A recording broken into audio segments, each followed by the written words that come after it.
Is your organization still running critical data pipelines on SSIS? What worked perfectly for on-premise data warehouses is now slowing down cloud innovation. Today, enterprises are asking one question: how do we move from SSIS to Microsoft Fabric quickly and safely? SSIS has powered enterprise ETL for years, but modern data demands have changed. Organizations face increasing infrastructure maintenance, limited scalability, complex deployments, difficulty integrating analytics, and AI workloads, high operational overhead. Modern analytics requires a cloud-native approach, not legacy pipeline management. Microsoft Fabric introduces a unified data platform combining data engineering, analytics, and business intelligence in one SaaS environment.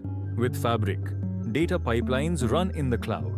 OneLake provides a single data foundation. Fabric Data Factory simplifies orchestration power. BI integrates natively for real-time insights. Fabric removes tool fragmentation and enables faster innovation.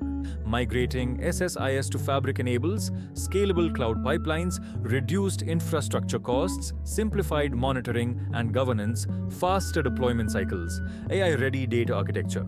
It's not just migration, it's a shift to modern data engineering. At Office Solution AI Labs, we created Pulse Convert, an automation platform designed to accelerate SSIS to Fabric migration. Pulse Convert automatically converts SSIS packages, workflows, and transformation logic into Fabric-ready pipelines. Instead of months of manual rebuilding, organizations can migrate faster with built-in validation and enterprise governance. Office Solution AI Labs specializes in AI-driven enterprise modernization, helping organizations transition legacy BI and data platforms into Microsoft-powered analytics ecosystems. Planning your SSIS to Fabric journey. Request a demo of Pulse Convert and see how your legacy pipelines can become Fabric-ready, faster than you think. Modern data starts with Fabric.